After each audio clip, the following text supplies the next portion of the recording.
Welcome. Welcome to the first episode of Dope Black Therapists.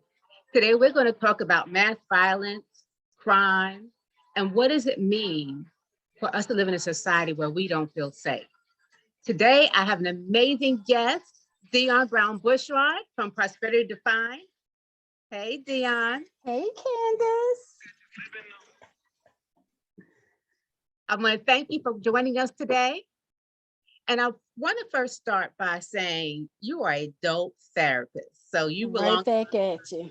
Therapist, right? So I got to flex with my t-shirt. There we go. There we go. Right. And I want to give you an opportunity to talk about who you are before we jump into trauma, violence, all the things that are happening in America and Maryland, all over the place. So, Ms. Dionne, tell us about you, how you got into this field, what you're doing now. Just catch us up. Okay. So, hi, everybody. As Candice mentioned, another dope Black therapist. I am Dionne Brown Bushrod. I am a licensed clinical social worker for the state of Maryland. Currently, and for the past 20 plus years, I've been in private practice. Just like a lot of practitioners, I went from brick and mortar for about 18 years. In the past 2 years, I've had to transition to telehealth because of the pandemic. And I'm loving it. So my company, Prosperity Redefined, I provide psychotherapy, I provide counseling, as well as dope consultation and private practice building. I would like to add that I want to say, one of the first entities to really create a formalized education on private practice building. So that's one thing I do. Thank you. I'm very excited about that. I have live consultation and I have self-paced webinars that are available on my website at seekpeaceandpower.com. Another dope thing that I'm doing, I am a creator of the Black Collective Training Network, which Ms. Candice is a part of. So thank you. Yeah. Community effort. We are about 20 providers and trainers and clinicians and business owners who have come together to bring our community culturally informed training content. So if anyone is a dope trainer, please consider joining us, and you can find out more about us again at my website, seekpeaceandpower.com. Love it, love it, love it, love it. So now we've gotten that out of the way. Let's talk about trauma, right? There's so much happening, right? From the shootings in New York to what happened in Texas. And I know that we live in Maryland. And recently there was a squeegee boy killed motorists. I think we began talking about that on Clubhouse, how the man got out of his car. I don't know why he got out of his car, what enticed him, what happened between them, but he got out of his car and he had a bat and he was swinging, and the squeegee boys, which are teenagers, shot and killed him. So there's this big thing about them not being safe, but we live in a society that's not safe, right? And that's the intro music that came on, that this is America, and that we become systemized to trauma, right? So I want to to talk today about what does that do to the system? What does that do to behavior? What have you noticing that's happening? What has it done to you as a clinician, as a mother, as a wife, as a human? What's your take on everything? Yeah, it's so big. And first and foremost, because I just had this conversation with some folks that are and highly involved in climate change, and they feel just really helpless and overwhelmed and overwrought. And we got into this discussion how what they do, caretakers of the environment, is very similar to what you and I do, being caretakers of people's souls, of people's mental health processes. So how do you live with it and live beside it and find some kind of purpose all day? So to answer your question of like, how am I dealing with it as a clinician? It is quintessentially, I think, exactly what oppressed people have done for centuries, is that we just make it through, that we have to live in this existence, that this is the way it is, but which sounds very defeating, but we have to use it as empowering as well, that this is the way it is, this is America, this is what has been put upon me, this is what has been in my orbit that I have to deal with. So I'm literally just going to do the best that I can. Yeah. And the best that I can, right? Yeah. But it's that survival mode where we get used to historically, right? We get historically from the time we were taken in 1619 to the Americas and were seen as cargo, right? That we've learned to accept violence and to get, and our systems is so used to things happening to us, whether you're enslaving me or beating me or hanging me or chastising me or policing me a certain kind of way in my communities, we get used to it. And that creates a certain level of helplessness, and that creates a certain level of activation, right?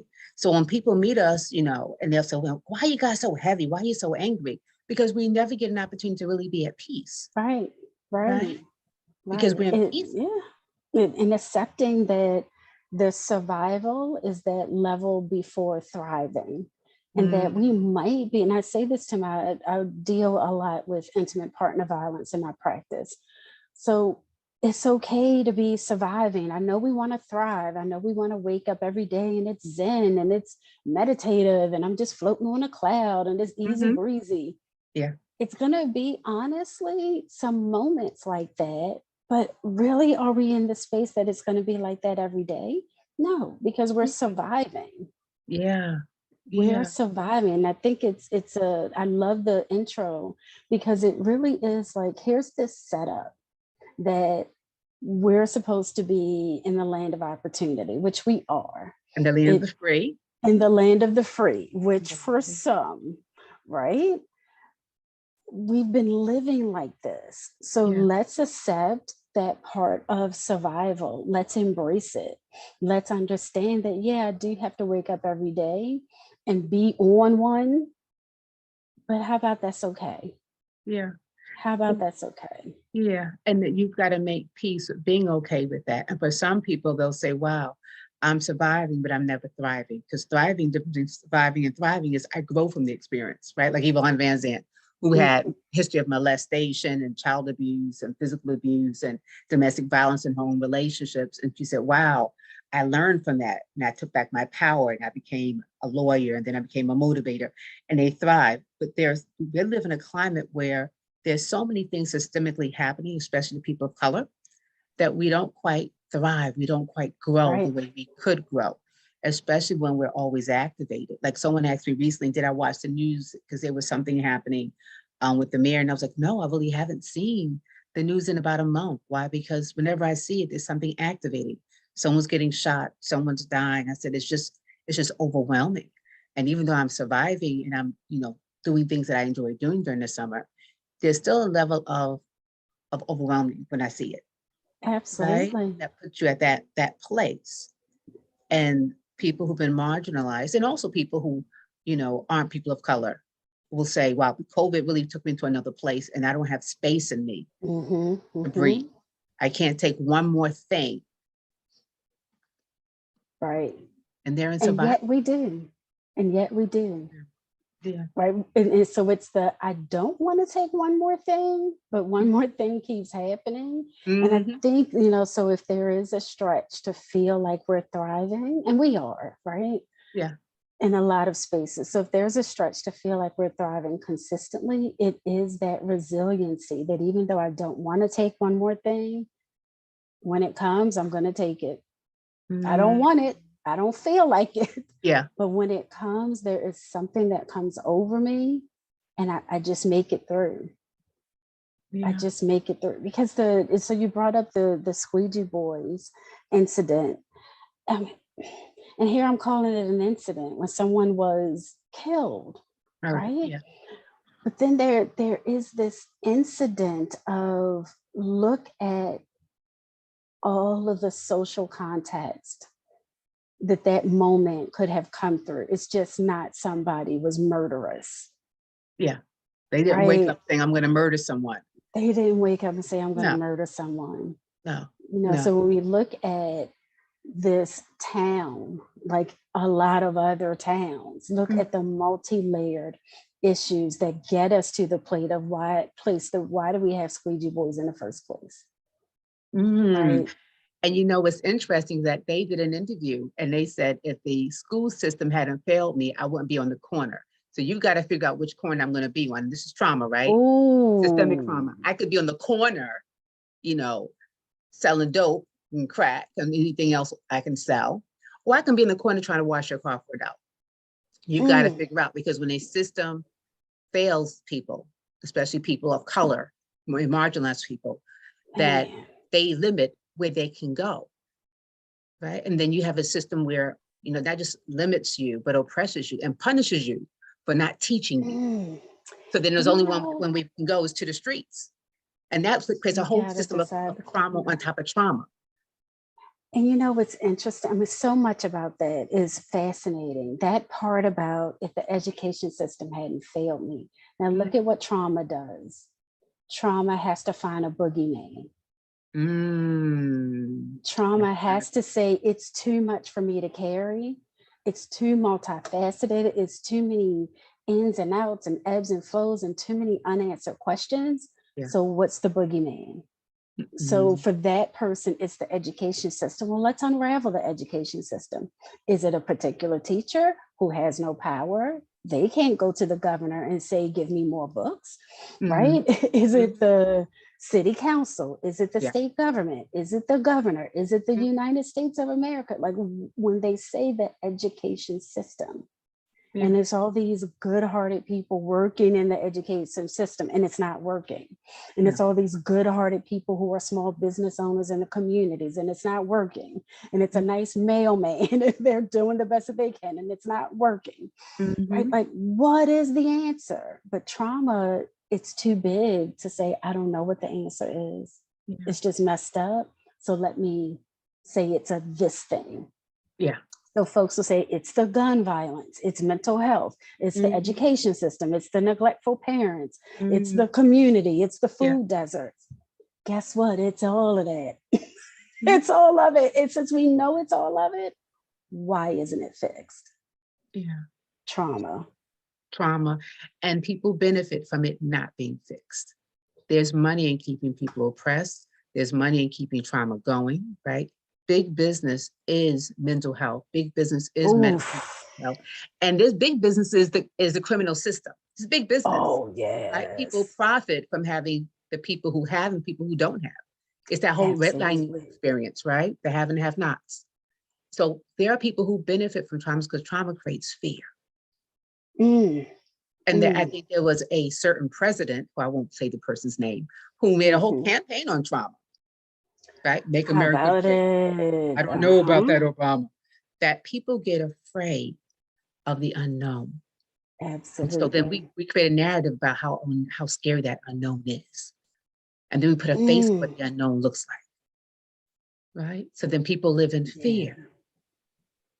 Yeah. And they don't live in another boogeyman. That's another boogeyman. Another boogeyman. Yeah. Right? Yeah. He's busy. Oh, yeah. Like when people didn't vote for Obama, it wasn't because who he was. It was like, I don't know. It took McCain to say that one thing for people to become afraid of him. and if they ignite that historical trauma and then whoever they are about their history of being afraid of what's going to happen to be in the minority or to be in a situation where someone of color had power, right? Yeah. The worst thing you can do to people who have a history of trauma, whether you're Irish or German or African-American, is take power away from them. And isn't that wild that Mhm. every person landed here, there's always been a group that says, I'm better than you, I'm more important than you. Yeah. And then when they come up, I mean, it's just like basic living at home, right? Like basic neighborhood stuff. Once I'm on the come up, I forget about what it was like. So you just mentioned like the Irish, the German. Everybody comes here and is fed upon. For the enslaved, we continue to be, right? Okay. We never get a chance. But every other group, you're the other. Even the indigenous, you're the other, and stay the other. But once somebody comes up, they forget all about that. And that's that other face of trauma. Absolutely. Is I went through it, it was bad enough, I don't even want to mention it. So I'm going to disconnect from anything that looks like that and any people that remind me of where I've been, right? Exactly. So I don't want to live where poor people live. I don't want to live where BIPOC people live. I want to live here, right? Where I'm not with those other people. And if they move near me, to your point, that fear that gets triggered, right? Absolutely. And what we do know is that within the past couple of days, people have increased buying guns because I think that many states have legislated you can now carry concealed guns, right? Based on that fear of what's going to happen. Right. Based on what's happening with mass shootings, people are saying, well, I'm going to fight violence with violence. I'm going to protect my family. And fear sells. And then the laws will change because another piece of fear is going to rise when people that don't look like them start buying guns as well. Absolutely. And then that tension comes up because one of the things that I love is that Roe versus Wade triggered another level of fear, like, oh, we're going to lose some rights. And people are looking at protecting their rights.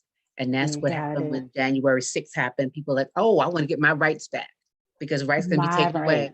Right? And it goes back to what happened with the Nazis. People torture people because they felt that people were taking away their rights and they had to make things right. They're right. And there's always that group. Right. So it was a good group, bad group, right? There's always a villain in the story, even with comics. There's always a good person and a bad person. Yeah, absolutely. And a lack of accountability. Yeah. Until the social order wants it to change. And whoever is in charge of that, whoever decides who has the rights, whoever decides who's the good guy and the bad guy. Yeah. And in the meantime, many of us feel stuck. Because we may have been, because we are in that place where maybe we're seen as the bad guy, or we feel vulnerable, like things are happening to us and we don't have control over getting things not to happen to us and not happening to our children or our family members, which is why a lot of people are really more anxious, especially during COVID, because I can't protect my family, right? And it brings up that whole feeling of being powerless and out of control.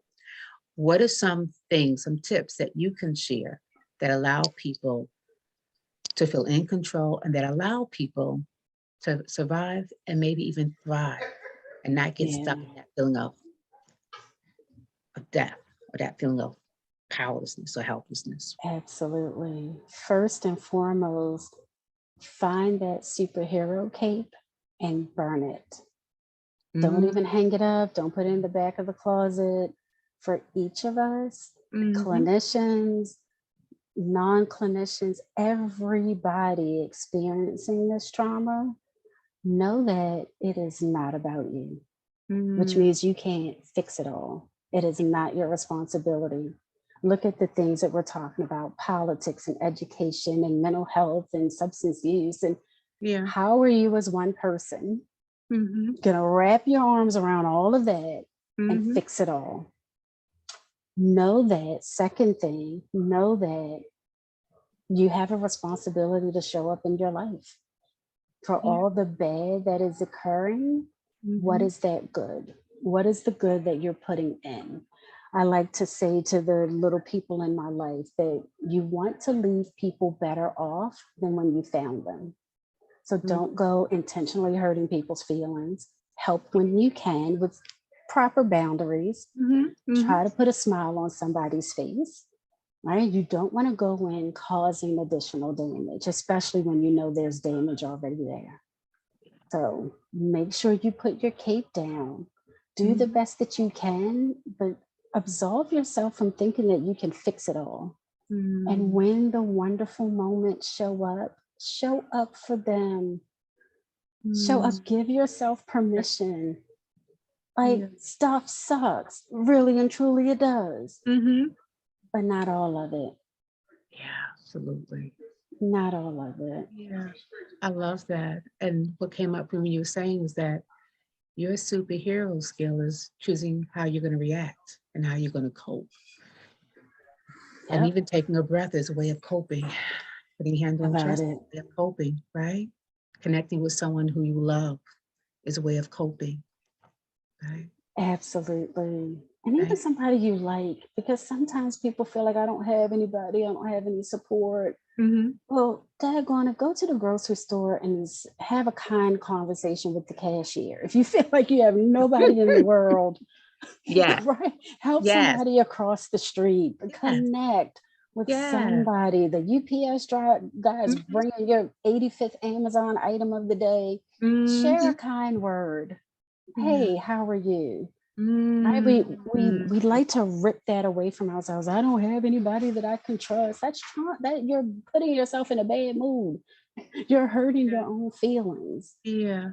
And trauma is a way of isolating you, right? That's a way of isolating you. But if you do what you said, is that connect to people. And if you can't connect to people, I'll always say connect to something, whether it's a dog or your faith or your sorority. Nature, absolutely.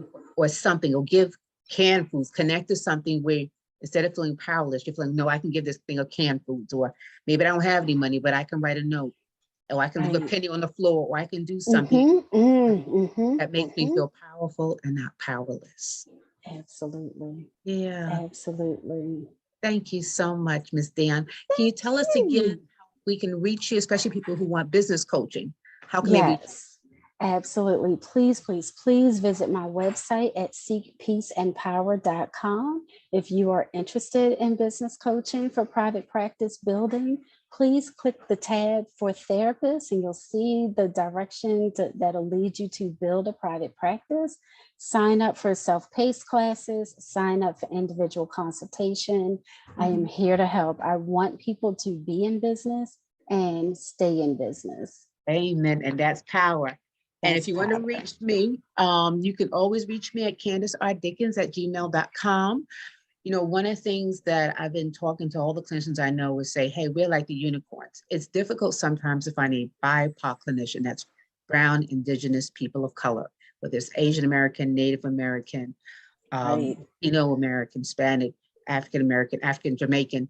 It's hard to find us. So I'll say to people, put the unicorn shirt on. What is that? A shirt so people can find you. And let people know that, hey, announce it. I'm going to announce it, right? Which is why I love people who are in the LGBTQI community, because you know who they are because they announce it. I love religious people because you know it because they wear the cross. Let people know. I love it. I have a BIPOC directory called coloroftraumaandhealing.com. That's coloroftraumaandhealing.com. We're always looking for providers to join Wakanda to set our people free. And we're also and we're always looking for people who are looking for providers who look like, who can do the work and help you process trauma, like Ms. Dionne Brown Bushrod, who's one of our providers. So thank you. We've done the first episode together. Thank you for being a guest on my show. Thank you. Thank you for having me. I really enjoyed it. And Candice, I really appreciate you putting this community together. If not you, who? So thank you. Thank you for putting this energy into this. Oh, you're welcome. Dope therapists. We stick together, girl.